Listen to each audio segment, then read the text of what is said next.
தூர்வாரி ஆழப்படுத்தினாதான் அந்த ஆத்துல ஒரு மீனோ எறாவோ நண்டோ எதுவுமே இல்ல.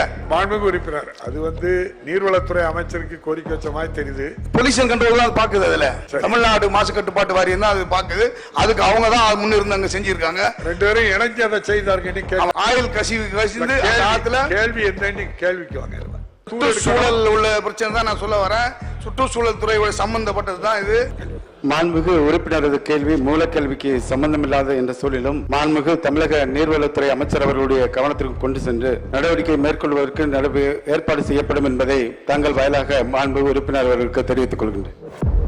மாண்புமிகு முதலமைச்சர் அவர்கள் பெருந்தன்மையோடு ஜனநாயகத்தை பாதுகாக்க வேண்டும் என்பதற்காக எதிர்க்கட்சி உறுப்பினர்கள் இந்த கள்ளக்குறிச்சி விவகாரத்திலே பங்கெடுக்க வேண்டும் என்ற எண்ணத்தோடு மாண்புமிகு முதலமைச்சர் அவர்கள் வெளியேற்றப்பட்டவர்களது அந்த தண்டனையை ரத்து செய்து மீண்டும் அவைக்கு வரவழைத்து இந்த விதி எண் 55 கீழ் கொடுக்கப்பட்டிருக்கின்ற கவன ஈர்ப்பு தீர்மானத்திற்கு சிறப்பு கவன ஈர்ப்பு தீர்மானத்திலே கலந்து கொண்டு பேசுகின்ற வாய்ப்பையும் கொடுக்க வேண்டும்.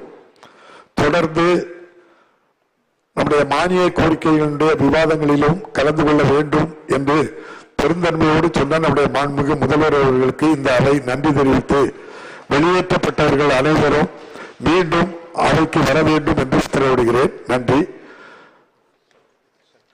மாண்புமிகு உறுப்பினர் சங்கர்.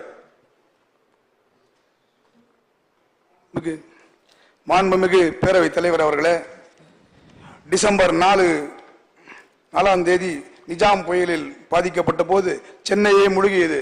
அப்பொழுது பாத்தீங்கன்னா சிபிசிஎல் நிறுவனத்தின் மூலம் அதனுடைய ஆயில் கசிந்து வெளியே வந்து கொசஸ்தலை ஆற்றை முழுவதும் நாசம் பண்ணியது. அந்த கொசஸ்தலை ஆற்றில் முழுவதும் நாசம் பண்ணி அது எப்படி வந்ததுன்னா கிட்டத்தட்ட சிபிசிஎல் கம்பெனிக்கும் அந்த கொசஸ்தலை ஆறுக்கும் 10 கிலோமீட்டர் தூரம் இருக்கு. அந்த 10 கிலோமீட்டர் தூரமும் இந்த பக்கிங்கான் கனால் வழியாக தான் அது வந்தது. அந்த பக்கிங்கான் கனால் வாய தூர்வாரி சொன்னோம், அதையும் பண்ணி தரல அந்த மீட்டிங்ல. அதற்கு பிறகு பாத்தீங்கன்னா நம்ம கொசஸ்தலை ஆறையும் சிபிசிஎல் நிறுவனத்திட்ட சொன்னோம், அதை தூர்வாரி ஆழப்படுத்தி கொடுக்கணும் அப்படின்ட்டு. அந்த மீனவ மக்களுக்கு அந்த வெள்ளத்தில் பாதிக்கப்பட்ட மக்களுக்கு அனைவருக்கும் வரலாற்று சிறப்புமிக்க முதல்வர் அவர்கள் நிவாரணம் வழங்கினாங்க. நம்ம விளையாட்டுத்துறை அமைச்சர் அவர்கள் அது நேரடியாக பார்த்து அவங்களுக்கு என்ன தேவையோ வலைக்கு தேவையான பணமோ 12,000 மக்களுக்கு உறுப்பினருக்கு தேவையான 10,000 வழங்கினாங்க. எல்லாமே வழங்கி கொடுத்துட்டு கடைசியை பார்த்தீங்கன்னா அது தூர்வாரி ஆழப்படுத்தினாதான் அந்த ஆத்துல ஒரு மீனோ எறாவோ நண்டோ எதுவுமே இல்லை. ஆகவே நீங்கள் அதை தூர்வாரி ஆழப்படுத்தி கொடுத்தீங்கன்னா அங்க உள்ள வாழக்கூடிய மீனவர்களுக்கும் மீன் வாழ்வாதாரத்துக்கும் அனைத்துக்குமே சிறப்பாக இருக்கும். ஆகவே அதுவும் போல எங்களுடைய திருவொற்றியூரில் உள்ள மாண்புமிகு உறுப்பினர், அது நீர்வளத்துறை அமைச்சருக்கு கோரிக்கை வச்ச மாதிரி தெரியுது. பொல்யூஷன் கண்ட்ரோல் தான் பாக்குது. அதுல தமிழ்நாடு மாசு கட்டுப்பாட்டு வாரியம் தான் அது பாக்குது. அதுக்கு அவங்க தான் முன்னிருந்து செஞ்சிருக்காங்க. ரெண்டு பேரும் இணைஞ்சு அதை செய்தார்கள். நீர்வழி பார்க்கின்றோம். நம்ம தூண்டில் வலை 150 கோடி ரூபாய்க்கு அமைச்சு நம்முடைய வரலாற்று சிறப்பு மிக்க முதல்வர் அவர்களுடைய வழிகாட்டுதலின்படி விளையாட்டுத்துறை அமைச்சருடைய வழிகாட்டுதலின்படி அங்க தூண்டில் வலை அமைச்சு வருடத்திற்கு ஒரு 10 பேர் இருந்து 15 பேர் இறந்து போவாங்க. அதை இன்னைக்கு காப்பாத்தி இந்த 3 வருடமாக ஒவ்வொரு வருடம் கடல் சீற்றமா இருக்கும்போது இறந்துருவாங்க. அதே போல இல்லாமல் இப்பொழுது இந்த தூண்டில் வலையை அமைத்த பிறகு அந்த 15 உயிர்களையும் காப்பாற்ற அரசு இந்த திராவிட மாடல் அரசு. இந்த திராவிட மாடல் அரசினுடைய இதழியால் தான் நான் சொல்லுகிறேன்.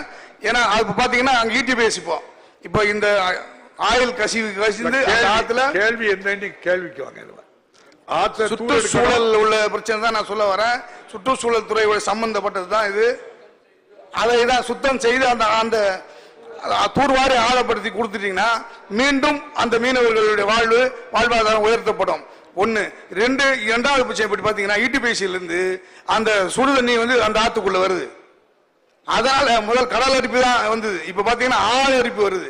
6 அரிப்பு அங்க உள்ள வாழக்கூடிய மக்கள் வாழ முடியாம மிகப்பெரிய சிரமத்தில் மண்ணெல்லாம் அரிச்சு போயிட்டு இருக்கு. இப்போ அதையும் சம்பந்தப்பட்ட இந்த பொல்யூஷன் ரோட்ல இருந்து பார்த்தாங்க.